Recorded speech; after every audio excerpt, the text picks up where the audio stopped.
Hello, and welcome to another episode of Life is a Scale Model. If you haven't already, please like this video and subscribe to the channel so that we can continue growing and bringing you awesome model builds. Today we are going to be starting a brand new project. We are going to be working on the 2500 scale Refit Enterprise.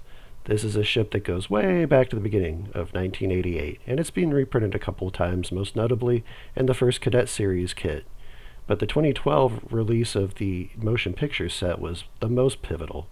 As you can see, up to that point, we had those awful grid lines that make me just so angry. And obviously that was because there weren't a lot of details in terms of decals and whatnot, and so they wanted to provide a way around for you to make things look a little more interesting visually.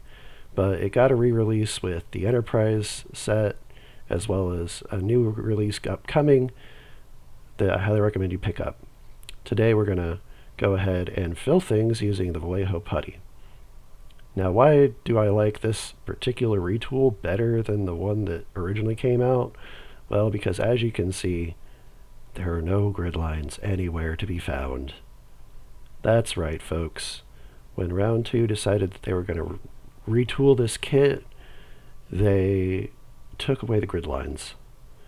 And it's because at that point they knew they had wallpaper decals that they could put all over the ship and allow you to add just insane amounts of detail to it and keep it very visually interesting.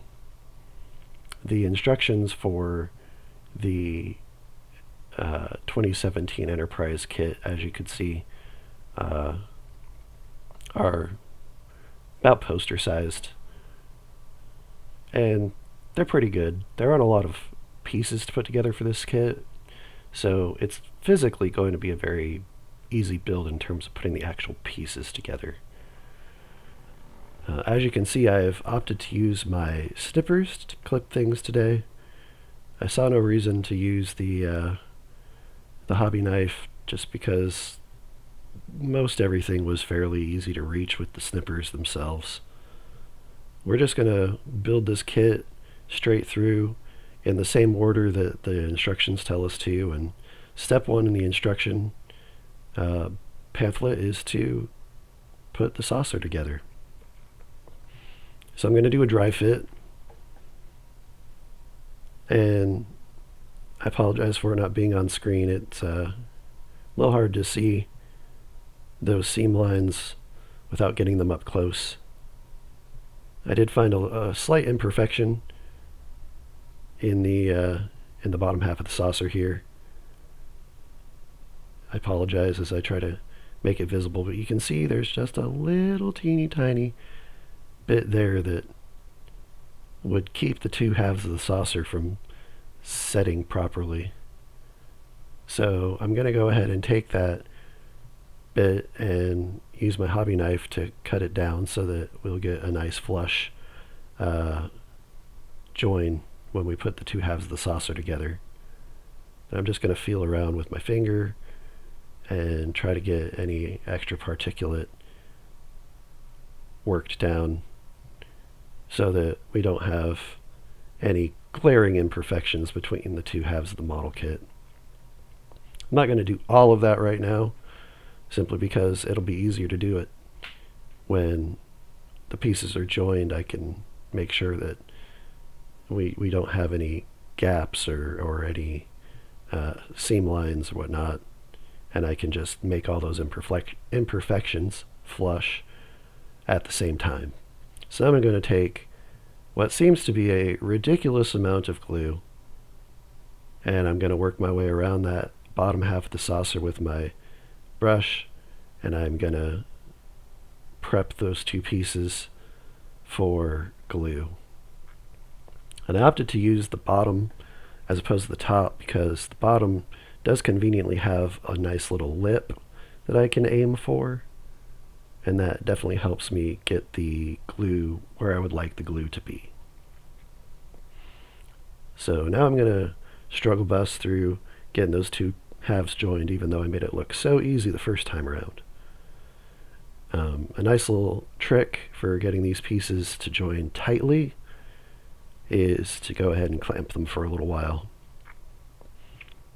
I apologize in advance. You're going to see a lot of me being clumsy with the clamps. I don't know what was going on this week, but using clamps was, for some reason, just beyond my capabilities.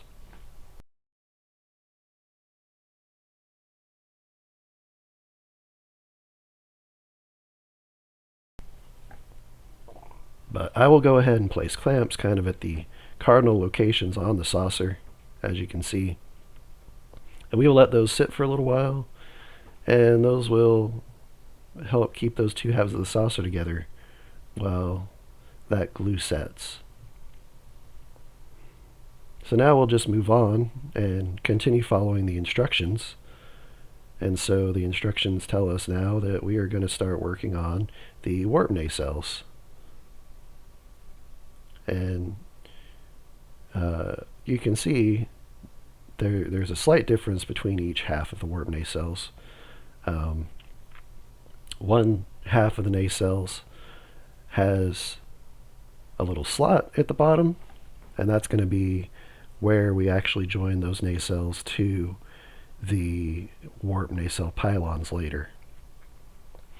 Now, I thought I read the numbers properly on the sprue, but for some reason I ended up with two halves of a nacelle that go on opposite sides of the model. So I'm just going to cut the other halves off, and we'll pair them up as they would naturally and logically fit.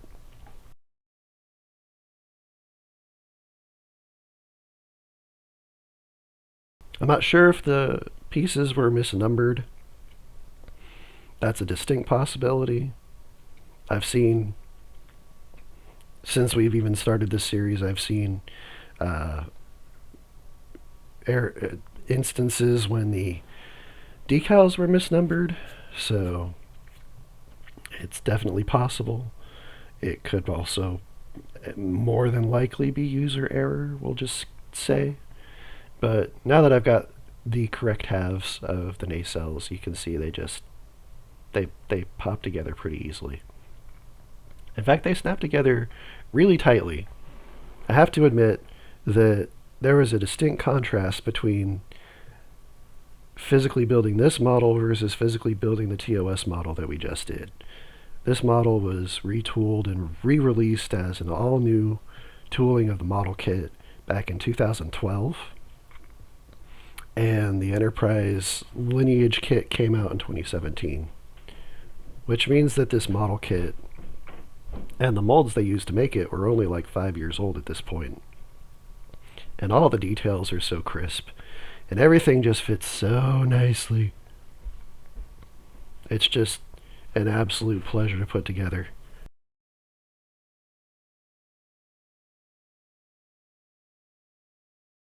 As opposed to that old TOS kit that was just moldy and not very well shapen. It was definitely a much more enjoyable process with this kit, knowing that it wasn't going to fight me the whole time. And it really didn't. And that's why we're going to also do the filling and the sanding today, because this kit went together so quickly that we would have been left with a rather short video if we just did the build like we normally do. And so I'm going to dry fit the other nacelle here,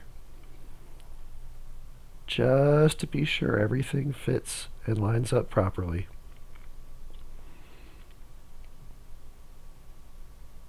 And I did apparently find an imperfection.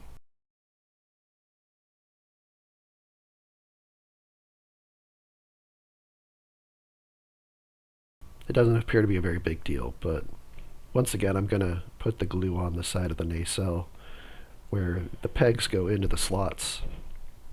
And that way I can put some glue inside the slots and really make sure that those two halves of those nacelles stick together real good.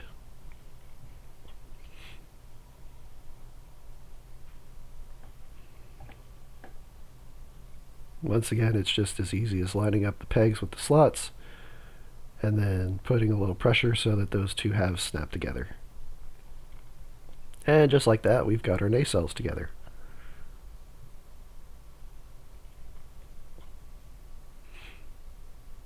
The quote-unquote final step in these instructions is to put together everything else, because everything else centers and hinges around the engineering section of the ship. Now, in the old kit, the deflector housing actually came as part of the engineering hull, which is to say it was molded as part of the engineering hull. And when we get to decals, we'll see if things have changed, because I have to admit this is the first time I've actually built this version of the kit. But in the old version of the kit, to make the deflector dish look like it was concaved, round 2 basically just used color grading on the deflector decal to make it look concaved. And when I built the older version of the kit back a decade or more ago, that was something that kind of irked me. So I'm really glad to see that with this newer tooling, they've fixed that, and now we've got a physically concaved deflector dish housed in our nice, crisp-looking deflector housing. They also retooled how the warp nacelle pylons slot into the engineering section. The older version had all of that in kind of a bulky fashion, let's say. And just like with the TOS Enterprise, we wound up with a rather unsightly hump. But I was really surprised as I was working with this kit. One, how well everything fit together, but two, how much detail they packed into it, just in terms of what they molded into it. There is a ridge that runs along the back of the engineering section, and I'm not sure if that is accurate, but it sure is cool. Just lots of little tiny things like that. All I'm doing here is I'm sanding down the remaining sprue where I cut those 2 halves of the engineering section apart. That's going to ensure that when we do finally put the warp nacelle pylons in, that they're going to fit as flush as we can get them. And now I'm just making sure that the nacelle pylon piece is good and square and trim and all that fun stuff, so that once again everything fits as flush as I can get it. I apologize for the lawn equipment noise. Today is the day that we are getting our lawn fed here in my neck of the woods. I did find it a little tricky to dry fit this pylon piece to the engineering hull, but once I got it slotted properly, it fit really well. That's just going to be a theme for this entire build as we go through and I talk about what we're doing, because honestly I was just floored with how well this kit went together and how easily it went together and just how nicely everything fit. It just was a total joy to build. Now that I got everything that I can, dry fitted, we're going to go ahead and grab that glue and we're going to put the engineering section together in all of its glory. For those of you who don't want to paint this kit, it does come molded in kind of a pearl white color, and so you could just throw decals on it and kind of get the effect of Star Trek the Motion Picture version of this ship. Obviously, if you've been watching my channel for a while, we're going to paint, because painting is fun, and it's usually necessary with kits that are not the Star Trek 2500 kits, and so we want to teach you guys how to do that step as well. So now I'm just gonna fit those 2 pieces of the engineering hull together. I kind of gave up pretty quick with the idea of keeping the nacelle pylons slotted in there while I did that. And so as you can see, I'm kind of working through the process of getting the engineering pieces started without fully slipping into place so that I can then finagle those nacelle pylons in place and then snap everything together. And boom. Just like that, we've got most of our engineering section together. The last bit is going to be getting that deflector housing put on, and it just slid right on. No problems whatsoever with circles not being circular or circles being too big for other circles. It was just slide on, slide off. So we're going to put some glue in the places that I know we're going to get contact between the two pieces of the model. And then we're just going to slide that bad boy back in place. And that's going to do that. You can see it's just a much easier process than with the last build. I know I said it a lot during the last build, but hopefully AMT will grace us with an updated tooling for the TOS Enterprise kit in 2500 scale at some point. I did try using my clamp there. It didn't want to seat, so I just said, well, whatever. It's no big deal. We're going to put the saucer over top of that, and that's going to kind of force those two pieces to fit real tight together anyway. So now I'm going to dry fit putting the nacelles onto the pylons. And this is, I would say, the one place on the entire model kit where I feel like I had a little trouble. And it wasn't any big trouble. It was just a little trouble. The wings, if you want to call them that, the slats, we'll go with that, the slats that are at the end of the nacelle pylons there, I found they were a little bit too wide. And so as I tried to fit those nacelles on the pylons as tightly and as flush as possible, it actually would cause the nacelles to bulge a little bit. So all I really had to do with that was file those slats down till they were small enough that I could fit the nacelles on real tight without the nacelles bulging in the center. So pretty easy fix. Not something that was super terrible. We're gonna be able to handle that little hiccup pretty quick and pretty easy. And so once I got the slats filed down to a point where I was happy with them, I threw some glue on there and I slatted the plastic slat into the slot on the nacelle, and then I just gently worked it until the nacelle was good and flush with the pylon itself. And yeah, that's the port nacelle done. So now we'll just move on to the starboard nacelle here. And I had the same problem with the starboard nacelle.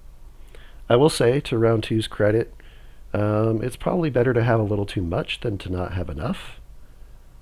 Because really all you need to join those two pieces is enough plastic surface either for the nacelle to snap into place on its own, or enough plastic surface to put some glue and get a good bond.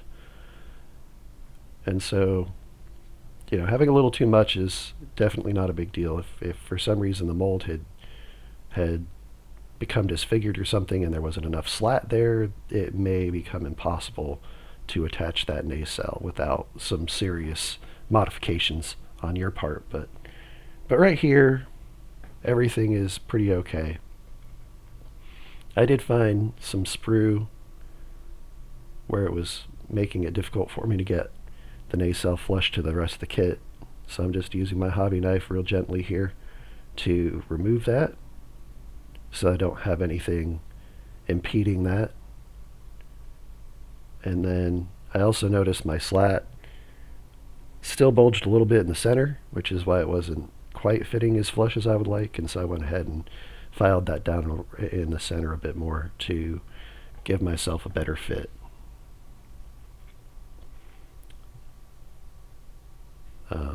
It's kind of difficult to work with the nacelles on this kit just because those pylons feel so spindly and delicate. I'm not sure just how delicate they really are, but they feel delicate.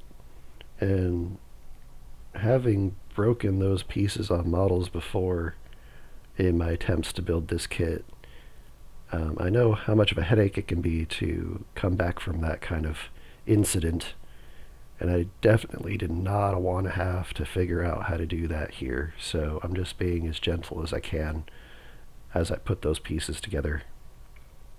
That way we don't have any unforeseen mishaps. But you can see I've got that nacelle sitting where I want it, and it's good and flush with the rest of the model kit. So I'm just doing a little bit more cleanup. If we're not doing it in an anal retentive fashion, are we even doing it right on this channel? And I say the answer to that question would probably be no. So we're going to make sure that we do as much anal retentive prep work as we can to get the best results possible on this kit.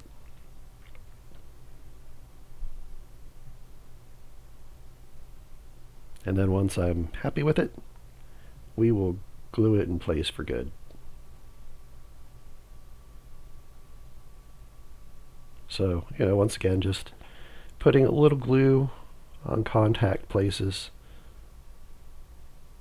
so that when we slide that nacelle on, we get good contact with the glue, and that glue will hold it in place forever. Okay, probably not forever, but for a very long time.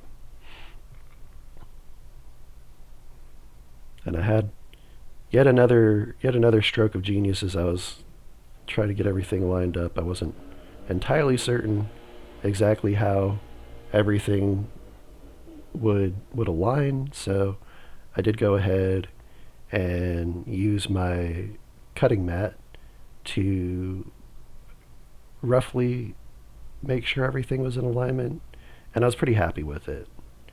So now we're going to move on to putting the saucer on the model. This is the final step. I did go back after the fact. I found some gaps where the model halves, the two pieces hadn't quite fit together properly. So I did go back with my glue and add a little bit more glue and put more clamps. That's just a process that you do until you're happy with it, because you're probably not going to get it absolutely perfect the first time, but you keep at it and you'll eventually get it there. I was concerned that the tab for the saucer would be a bit too big, because when I built the original version of this model, it was, and I ended up with most of the kits I built with this just cutting the tab off and gluing everything in place. But I was quite pleased when the tab fit as well as it did, and everything lined up beautifully. I didn't even have to fiddle with the alignment of the saucer. It just sat exactly the way it should. Thumbs up. There was still a gap, so I'm going back, and what I'm doing, probably not the best thing to do for any of your brushes ever, but I'm just trying to work a little bit of that brush in between the two pieces with the glue on it so that I can fumble with the clamp and put the clamp back on and get that part of the saucer finally fixed together without a gap. So I let that sit for a while before I continued on, and I did the same thing here in the back because the back end was peeling apart a bit. I knew my clamps wouldn't do anything here. They wouldn't grip. I'm probably going to invest in grippy clamps at some point, but I also knew that my glue dries pretty quick, so I just sat and held the two halves together for a few seconds, as you can see, and it doesn't take too long before I felt comfortable letting it go, and sure enough, it just kind of adhered together the way that it should, and everything was peachy keen. Now I'm just feeling around to see if there's any misalignment between piece halves. Like, is there a misalignment between the halves of the engineering hull? Well, yes, just a slight bit. I mean, just a very slight bit. So I'm just very gently with my 60 grit sandpaper going to go ahead and gently sand that down. Just real gently.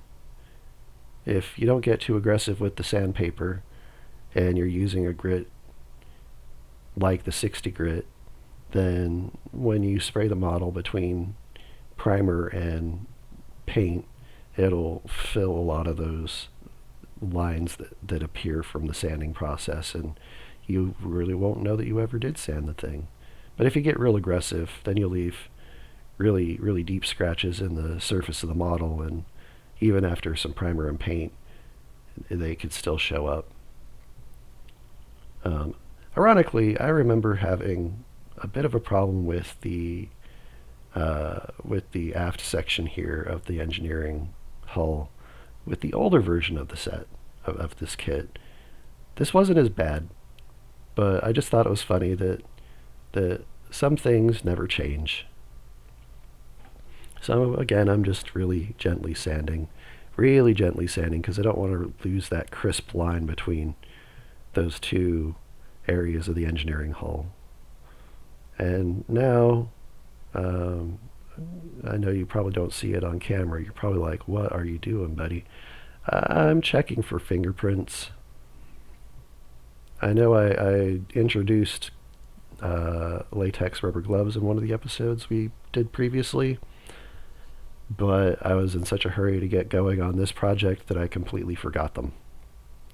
So I'm just looking for and systematically sanding anything that doesn't belong, be it the leftover sprue from the injection mold on the saucer sides there, or fingerprints that I left while I was gluing things together. I'm just trying to get those gone, and at the same time, I'm looking for any gaps that need to be closed up. I found a wee little one, sorry, here on the front of the nacelle on the port side, so I'm gonna correct that problem real quick and probably leave fingerprints that will need to be sanded off, but that's okay. Well, you just work slow and thorough and methodically, and we'll get her looking real good.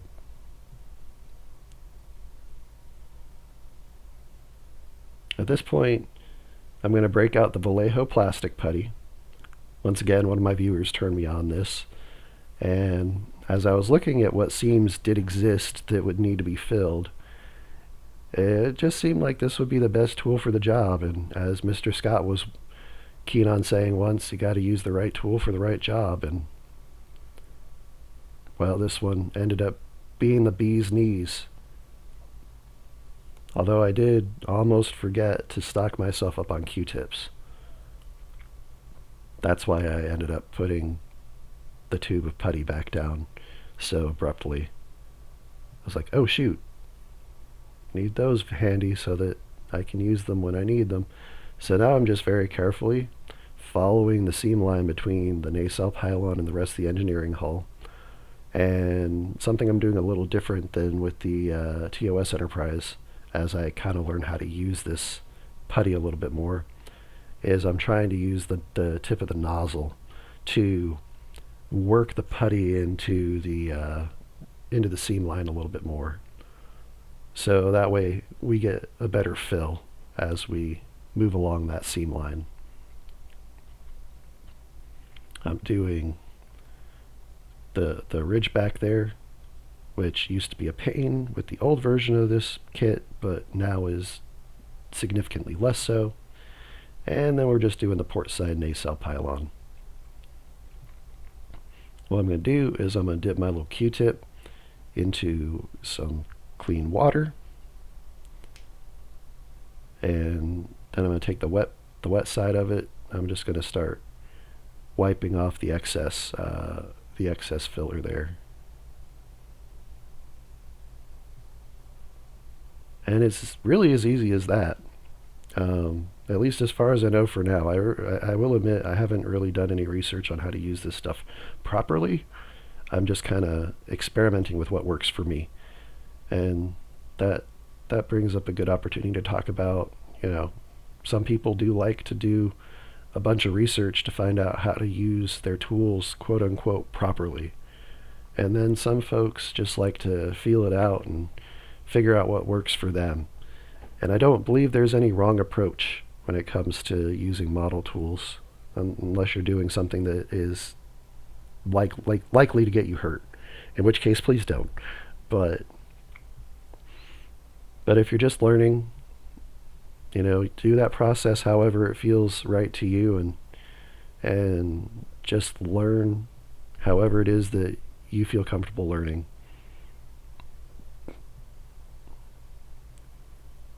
So I took off a little bit more of the filler than I would have liked, and I'm just going in and I'm going to go ahead and put a little more, especially around that seam that I found there on the aft section of the engineering hull. It wasn't awful. I probably could have primed and painted over it and it probably would have disappeared, but once again, if we're going to do things, we may as well do them anal retentively.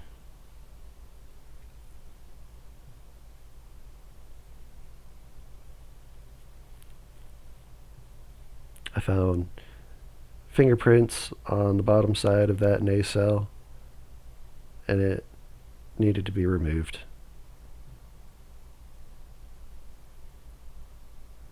I was really surprised I didn't get any fingerprints on the saucer, because that's usually where I get the most fingerprints.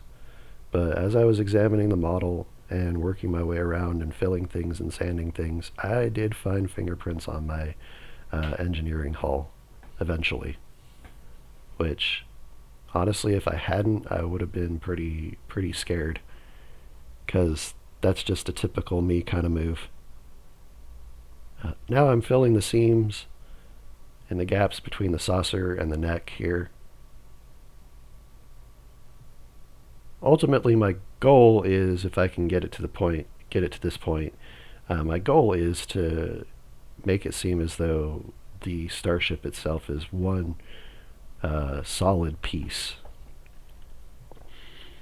It just, at scale, it adds a bit to making the model look a little less like a toy and a little bit more like the actual subject.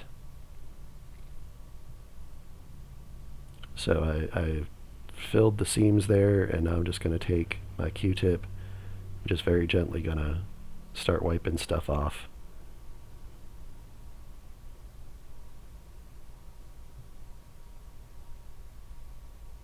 I do have to warn you, we're getting off to a really brilliant start here. And that situation belies what's coming. We probably won't have a lot to paint on this kit. I was looking at the instructions, and there weren't a lot of recommendations on the instructions for me to paint a whole lot. So then I took a look at the decals, and that's when it dawned on me that, oh, wow, there are decals for everything on this kit. So we are going to have a lot of fun when it comes time to decal this kit, because just about every surface is going to be covered by a decal of some sort.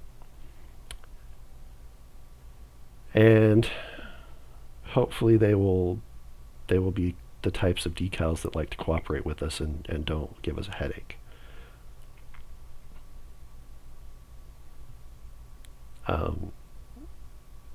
I will mention a slight spoiler alert, since we're just doing some filling and sanding here. We are going to do this kit a second time after we do this particular build, because those people who are even remotely familiar with Star Trek will know that when the Refit Enterprise from the motion picture got blown up in Star Trek III, Starfleet rechristened one of their other Constitution refit ships as the Enterprise A.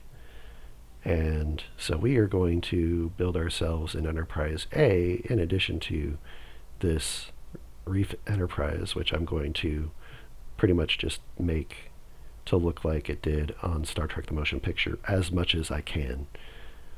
And I highly recommend you stick around for both series because there are some differences between the two that we're going to explore as we build the Enterprise A. It's not just going to be a rehash of the Refit Enterprise and then slap some Enterprise A livery on it.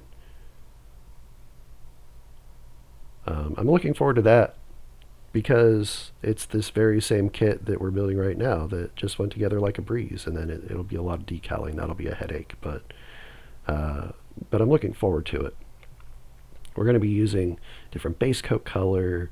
We're going to have slightly different decals and some decal details that are going to be different from what we do here on the Refit. So it should be a really fun time, and it should be really informative for you.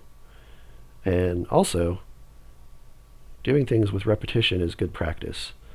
So who knows? Maybe we'll do a better job on the Enterprise A than we do on the Refit Enterprise. That is primarily going to depend on my attention span, I'm sure. See there, I found my thumbprint on the engineering hull, and I said, oh, whew. My carelessness is consistent. So I'm just gently sanding that down, making sure I get it gone. I removed some flash from the back of the starboard nacelle with my hobby knife, which I did very carefully because I didn't want to cut into that little wing thing that's on the back of the nacelle there. And then I noticed that some of my filler putty had gotten where it wasn't supposed to be, and I didn't clean it up very well. So I just went back with a clean and wet Q-tip there, and I just scrubbed it off, and it came off pretty good. I have to say I was really pleased with the combination of the retooled kit and the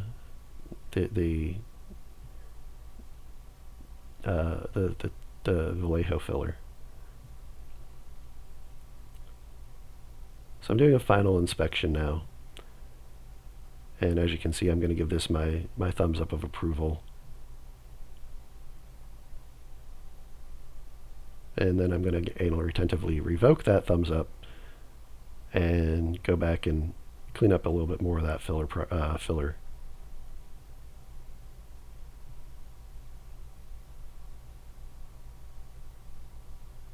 Check out my bombastic, beautiful hair. Thank you to my barber for making my hair look so spiffy. Once again, I'm sorry. We'll figure out some way that you guys don't necessarily have to see my amazing hair every episode.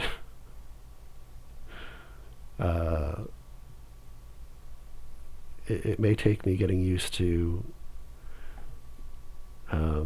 looking at things from further away. But here I've decided that seam line is not quite as filled as I would like. So this is where I went back and I did a second coat or a second layer of filler putty in order to make sure that those seams were as well filled as I could get them, at least.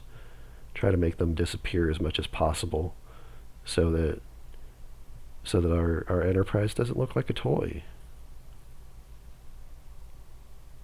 And now I'm just getting in there with my Q-tip and I'm getting all that excess putty wiped off.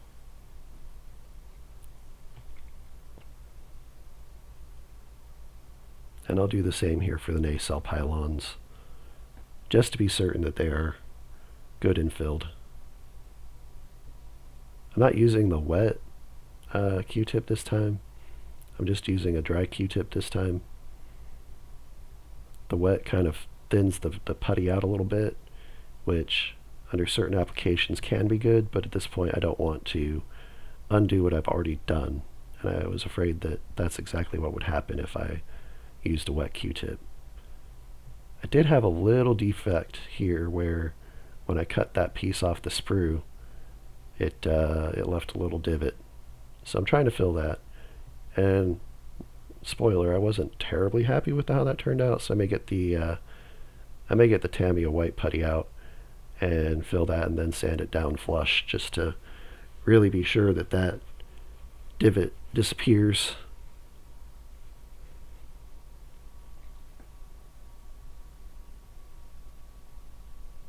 And that's going to do it for this week. I hope you all enjoyed the video. Again, if you did, please like and subscribe.